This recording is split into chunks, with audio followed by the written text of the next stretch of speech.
तो आइए बच्चों हम लोग देखते हैं 7 क्वेश्चन, और आप देख सकते हैं 7 क्वेश्चन जो है वो आपका मिड पॉइंट फार्मूले के एप्लीकेशन से रिलेटेड है, यानी मिड पॉइंट के फार्मूला जो होता है आपका, उसको आप कैसे अप्लाई करते हैं डिफरेंट सिचुएशन में। तो मिड पॉइंट फार्मूला जैसा कि मैंने आपको प्रीवियस टू प्रीवियस क्वेश्चन यानी क्वेश्चन नंबर 5 में बहुत ही अच्छे से डिस्कस किया, क्वेश्चन नंबर 6 में भी डिस्कस किया, ठीक है। तो यहाँ से आप मिड पॉइंट फार्मूले को यूज़ करेंगे बहुत ही कंफर्टेबली, और यहाँ पर भी हम क्या करने वाले हैं, मिड पॉइंट फार्मूले का यूज़ करने वाले हैं। तो आइए सबसे पहले मैं आपसे क्वेश्चन की स्टेटमेंट को रीड करता हूँ, देन डिस्कस करता हूँ। तो सबसे पहले जो है, find the coordinate of point A, यानी कोई भी पॉइंट ए है उसके कोऑर्डिनेट फाइंड करने, where A B is the diameter of a circle whose centre is 2-3 and B centre is 2-3 and B is 1,4। तो जो बी है वो क्या है आपका 1,4 है, और ए बी क्या है, डायमीटर है। आपको ए पॉइंट के कोऑर्डिनेट को फाइंड करना है। तो यहाँ पर अगर मैं आपके लिए डायग्राम बनाऊंगा तो आपको बहुत ही अच्छे से चीज़ें क्लियर हो जाएंगी। तो let's take a circle and let it be clear कि इस तरह से एक सर्कल लिया गया है। फिर आपको क्या करना है, इसका डायमीटर बना देना है। डायमीटर मतलब यानी कि सेंटर से पास होने वाली एक लाइन, आप सभी जानते हैं। तो इस तरह से कुछ डायमीटर बन जाएगा यहाँ पर, और इसके बाद डायमीटर के जो एंड पॉइंट है आपको ये दिया गया है कि जो डायमीटर के एंड पॉइंट्स हैं ए बी, यानी ए एंड बी के कोऑर्डिनेट आपको यहाँ पर उनमें से बी के कोऑर्डिनेट दिया गया है, यानी 1,4 है, ठीक है। ये डायमीटर है। उसके बाद क्या है आपका सेंटर का कोऑर्डिनेट, यानी सेंटर को ओ या सी लेट कर सकते हैं। तो ओ के कोऑर्डिनेट के 2-3 हैं, और हमें ए के कोऑर्डिनेट फाइंड करने हैं। तो ए के कोऑर्डिनेट आप a, b या x, y या x1, y1 जो मर्जी है वो आप लेट कर सकते हो। फिर यहाँ पर क्या कॉन्सेप्ट यूज़ होगा वो आपको समझना है। तो कॉन्सेप्ट बच्चों ये यूज़ होगा कि आप सभी को पता है कि जो डायमीटर होता है, ठीक है, उसका मिड पॉइंट क्या होगा, सेंटर होगा, क्योंकि यहाँ से यहाँ तक भी रेडियस के इक्वल है और यहाँ से यहाँ तक भी रेडियस के इक्वल है। तो ये इस ए और बी को ज्वाइन करने वाला जो डायमीटर है, इन पॉइंट्स को ज्वाइन करने हैं। तो बहुत सारे डायमीटर होंगे लेकिन एक स्पेसिफिक पॉइंट ले लिया गया है। तो इस स्पेसिफिक पॉइंट में मिड पॉइंट क्या हो जाएगा आपका, सेंटर हो जाएगा। तो अब मैंने ए को लेट कर लिया है a, b। तो सबसे पहले लिखेंगे let the coordinate of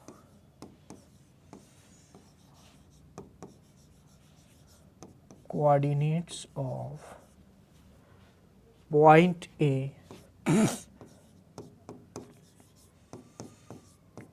is A, B। तो A, B है पॉइंट A के coordinate. So from figure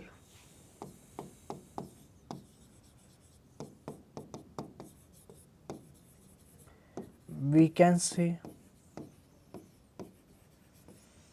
that the center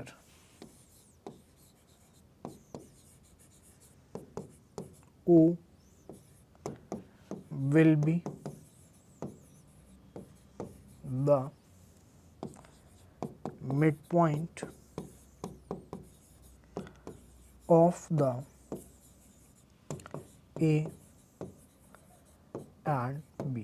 तो ए एंड बी का क्या होगा, मिड पॉइंट होगा, ठीक है। तो इस तरह से ए एंड बी का अगर मिड पॉइंट होगा तो मुझे ए के कोऑर्डिनेट पता है, I know the coordinate of A, ठीक है। Hence the coordinate of O will be the coordinate of O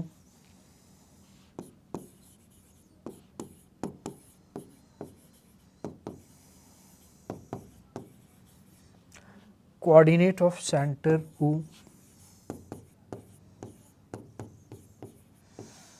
can be found using the midpoint formula।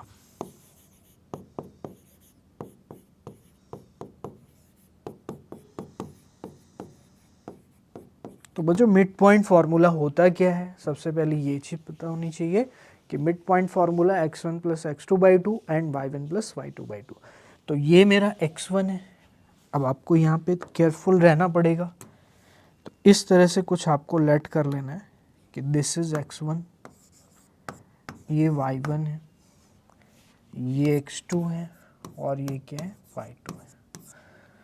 सो ओ के जो कोऑर्डिनेट होंगे वो क्या होंगे, x1 प्लस x2 यानी a प्लस 1 अपॉन में 2, तो a प्लस 1 अपॉन में 2 कॉमा b प्लस 4 अपॉन में 2, तो b प्लस 4 अपॉन में 2। और ये बच्चों इक्विवेलेंट होगा किसके, 2 कॉमा माइनस 3, क्योंकि ये भी o का कोऑर्डिनेट है, ये हमने अपने से निकाला है by letting the coordinate of a as a comma b, और ये ऑलरेडी गिवन है। तो इस तरह से जब इक्विवेलेंट हो जाता है तो इस तरह से आपको लिखना होता है 3 लाइंस का यूज़ करके।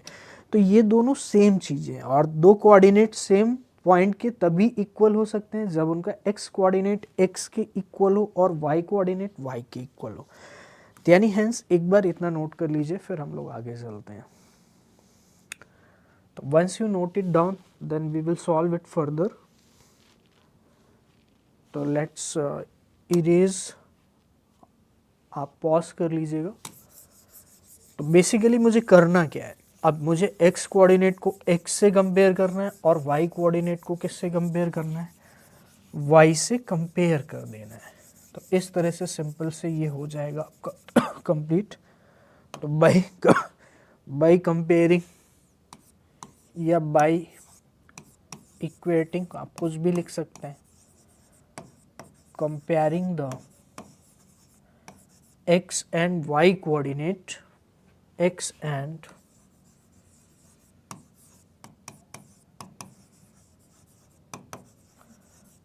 y कोऑर्डिनेट्स, ठीक है। तो a प्लस 1 अपॉन में 2 इक्वल होगा किसके, 2 के, ये x कोऑर्डिनेट का कंपैरिजन है। Similarly y coordinate b plus 4 upon में 2 इक्वल होगा -3 के। तो a प्लस 1 अपॉन में 2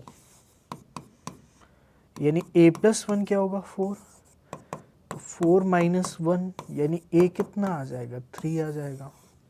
और b प्लस 4 अपॉन में 2 बराबर -3 है, तो b प्लस 4 कितना आएगा, -6, तो b आएगा -6 -4, तो b आएगा -10। तो a एंड b के कोऑर्डिनेट, मतलब a एंड b की वैल्यू बेसिकली हमें मिल चुकी है। तो डेफिनेटली मैं कह सकता हूँ कि हेंस जो o होगा वो क्या होगा आपका 3, -10।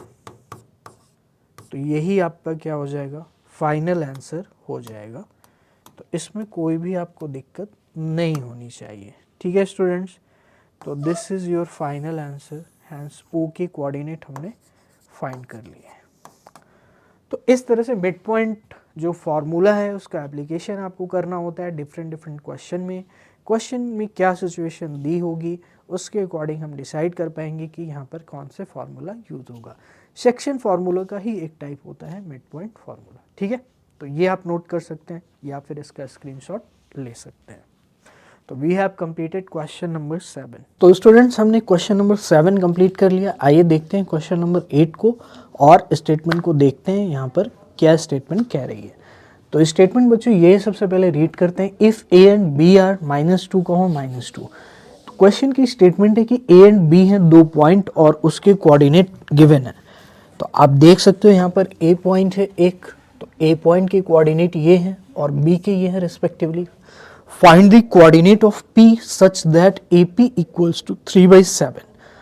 तो जो AP है वो 3/7 है and P lies on the line segment AB, और जो P है वो लाई करता है कहाँ पर, लाइन सेगमेंट AB पर। तो जो AP है वो 3/7 AB होगा यहाँ पर। ये छोटा सा करेक्शन आपको कर लेना है। तो ये छोटा सा करेक्शन आप कर लोगे, दैट इज 3/7 AB।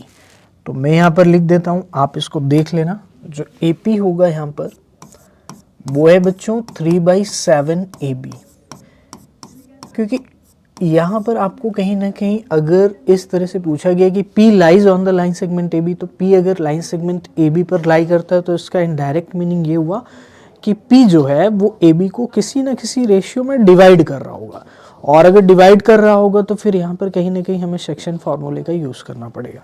तो सबसे पहले मैं यहाँ पर AB लाइन सेगमेंट को बना देता हूँ। जिससे आपको ये चीज़ बहुत ही अच्छे से क्लियर हो जाएगी। तो इस तरह से एक लाइन सेगमेंट ले लेंगे ए बी। ठीक है बच्चों, तो ये हमारा ए पॉइंट हो जाएगा और ये क्या हो जाएगा, बी पॉइंट हो जाएगा। और ए बी के कोऑर्डिनेट को हम यहाँ पर मेंशन कर देंगे, तो वो है -2 और -2। क्या ये चीज़ आपको क्लियर है? और जो बी है उसके हैं 2 -4। तो पी कहीं पर यहाँ लाई कर रहा है जो कि ए बी का 3/7 पार्ट है, तो मैं मान लेता हूँ पी यहाँ पर लाई कर रहा है। तो आप मुझे एक सिंपल सी चीज़ बताएंगे कि A P is equal to 3/7 A B है, और मुझे ये पता है कि जो ए बी लेंथ है वो किससे मिलकर बनी है, वो ए पी और पी बी से मिलकर बनी है। तो A P plus P B लिख सकते हैं इसको। क्या आपको ये चीज़ क्लियर है? क्योंकि यहाँ पर हमें क्या करना है कि P lies find the coordinate of P। अगर हमें P के कोऑर्डिनेट को फाइंड करना है तो P हमें पता है ए बी लाइन सेगमेंट पर लाई कर रहा है, और हमें अगर P के कोऑर्डिनेट को फाइंड करना है, हमें A के कोऑर्डिनेट ऑलरेडी गिवन है, B के कोऑर्डिनेट ऑलरेडी गिवन है। तो मैं ये कह सकता हूँ कि डेफिनेटली यहाँ पर अगर P के कोऑर्डिनेट फाइंड करने हैं तो मुझे कैसे भी करके अगर AP और PB का रेशियो मिल जाए, तो AP और PB मुझे चाहिए, और इन दोनों का अगर मुझे रेशियो मिल जाता है तो डेफिनेटली मैं ये कह सकता हूँ कि यहाँ पर ये क्या हो जाएगा, सेक्शन फार्मूला का यूज़ करके, जो आपने सेक्शन फार्मूला स्टडी किया था उसका यूज़ करके हम P के कोऑर्डिनेट को क्या कर सकते हैं, फाइंड कर सकते हैं। यहाँ पर कोई दिक्कत नहीं होगी। तो कैसे भी करके हमें यहाँ पर AP और PB की रिक्वायरमेंट है, तो मुझे AB को एलिमिनेट करना है। तो AB को अगर एलिमिनेट करना है तो मैं दो काम कर सकता हूँ, AB की वैल्यू यहाँ से लेकर के यहाँ रख सकता हूँ, या AB की वैल्यू यहाँ से लेकर के यहाँ रख सकता हूँ। तो अगर मैं यहाँ से AB की वैल्यू को फाइंड करूँगा तो आप मुझे बताओ AB कितना आएगा। आप कहेंगे सर AP ये क्रॉस कर दीजिए 7 और ये नीचे कर दीजिए 3 बराबर AB। तो क्या ये AB मैं यहाँ पे रख सकता हूँ? तो यहाँ पे जब AB रखेंगे तो 7AP अपॉन में 3, इतना कैलकुलेशन आपको स्टार्ट में करना पड़ेगा स्टार्टिंग में। तो ये हो जाएगा AP प्लस PB। क्या आपको ये चीज़ क्लियर हो रही है? मैंने इधर कुछ नहीं किया है, सिर्फ यहाँ पर AB जो था वो मैंने यहाँ से उठा करके यहाँ पे रख दिया है। तो ये हो जाएगा 7AP अपॉन 3, ये -AP और इक्वल हो जाएगा बच्चों -AP और इक्वल हो जाएगा किसके, PB के। क्या ये चीज़ क्लियर है? यहाँ पे एलसीएम वगैरह आप ले लोगे, सॉल्व करोगे, सिंप्लीफाई, तो वो आ जाएगा 3, यहाँ पे आ जाएगा 7AP माइनस 3AP, क्योंकि यहाँ पर 1 है तो ये 1 से डिवाइड करेंगे 3 को, 3 आएगा और 3 ऊपर जाके मल्टीप्लाई, जैसे नॉर्मली आप फ्रैक्शन को सॉल्व करते हैं वैसे ही आपको यहाँ पर कर लेना है। तो इस तरह से 7AP माइनस 3AP बराबर PB और यहाँ पर डिवाइड में 3 है। तो अब यहाँ से 7AP माइनस 3AP यानी कितना आ जाएगा बच्चों, 4AP। तो 4AP अपॉन 3 इक्वल्स टू कितना हो जाएगा, PB हो जाएगा। तो क्या यहाँ से आप AP और PB का रेशियो फाइंड कर सकते हैं? तो डेफिनेटली AP और PB को हम यहाँ नीचे ले आएंगे, तो ये 3 उस साइड में जाएगा RHS में, तो 3 और 4 भी आपका RHS में आ जाएगा। तो AP और PB का रेशियो जो हमें रिक्वायर्ड था, क्या वो हमको मिल चुका है? That is 3:4। तो AP ये है और PB ये, तो मैं कह सकता हूँ कि ये 3:4 का रेशियो बना रहा है। जो P पॉइंट है वो AB लाइन सेगमेंट को 3:4 रेशियो में डिवाइड कर रहा है। यहाँ तक किसी को कोई दिक्कत नहीं होगी। तो इसके बाद क्या करना है, आपको जस्ट यूज करना है सेक्शन फॉर्मूला। तो first of all you can note it down, then we will go further. तो स्क्रीनशॉट ले लीजिए, फिर आप इसको नोट करिए। तो यहाँ पे हम अप्लाई करने वाले हैं सेक्शन फॉर्मूला। तो I will erase it first of all, then we will apply the section formula. तो आप सभी सेक्शन फार्मूला जानते हैं, हमने काफ़ी सारे क्वेश्चंस कर लिए हैं सेक्शन फार्मूले पे। अगर आप स्टार्टिंग से कर रहे हैं कंप्लीट, तो डेफिनेटली सेक्शन फार्मूले में अब आपको कोई भी प्रॉब्लम नहीं होगी। तो जो सेक्शन फॉर्मूला अप्लाई करेंगे तो मेरे लिए जो m1 होगा वो 3 होगा और m2 क्या होगा 4 हो जाएगा। तो p के कोऑर्डिनेट हमें फाइंड करने, तो by using section formula, by using section formula, तो जब हम सेक्शन फॉर्मूले का यूज़ करेंगे यहाँ पर तो बहुत ही ईजिली हमें किसके कोऑर्डिनेट मिल जाएंगे, P पॉइंट के कोऑर्डिनेट मिल जाएंगे और वही हमें फाइंड करना है। तो आप सभी को याद होगा कि P पॉइंट के कोऑर्डिनेट अगर हमें सेक्शन फार्मूले से निकालने हैं तो हम क्रॉस में मल्टीप्लाई करते हैं, यानी मुझे x कोऑर्डिनेट निकालना है तो ये रेशियो वाला पार्ट इधर मल्टीप्लाई होगा B से, ये वाला पार्ट यहाँ मल्टीप्लाई होगा A से, तो 3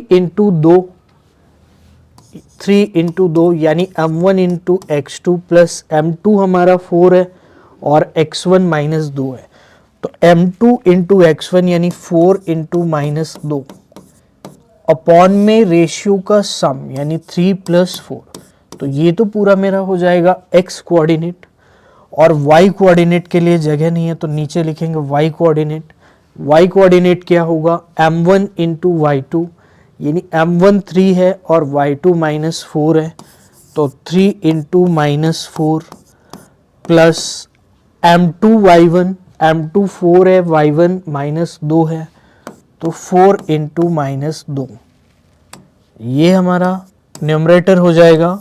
डिनोमिनेटर में आएगा m1 प्लस m2 यानी 3 प्लस 4। तो we have applied the section formula. अब हमें क्या करना है, इसको सॉल्व कर लेना है सिंपली। तो हम इसको सॉल्व करेंगे तो 3 2 जा कितना हो जाएगा 6 और यहाँ पर बच्चों आ जाएगा माइनस का 8 आ जाएगा। फिर प्यारे बच्चों नीचे आ जाएगा 7, देन ऊपर है माइनस 12 आप देख सकते हो, और यहाँ पर आ जाएगा माइनस 8 और अपॉन में क्या आ जाएगा 7। तो आई होप सो कि आपको इतनी चीज़ क्लियर होगी, there is no problem in this. तो आगे बस सिंप्लीफाई कर लेना है, जो p के कोऑर्डिनेट है उसको हम क्या करेंगे सिंप्लीफाई। तो 6 माइनस 8 कितना होगा -2, तो यहाँ पे फाइनली p के कोऑर्डिनेट में क्या आएगा, x कोऑर्डिनेट -2/7 और y कोऑर्डिनेट क्या आ जाएगा प्यारे बच्चों -20/7। तो ये हमारा हो गया x कोऑर्डिनेट और ये हो गया y कोऑर्डिनेट। तो इस तरह से मिलकर हमने किसके कोऑर्डिनेट को फाइंड कर लिया है, जो हमारा P पॉइंट है उसके कोऑर्डिनेट को हमने फाइंड कर लिया है। तो क्या ये चीज़ आपको क्लियर हो रही है, यहाँ तक कोई दिक्कत नहीं होगी। और इस तरह से हमने क्वेश्चन नंबर 8 को कंप्लीट कर लिया है। तो आप इसको स्क्रीनशॉट ले सकते हैं या फिर आप क्या कर सकते हैं, इसको नोट कर सकते हैं। ठीक है स्टूडेंट्स, तो we have completed question number 8।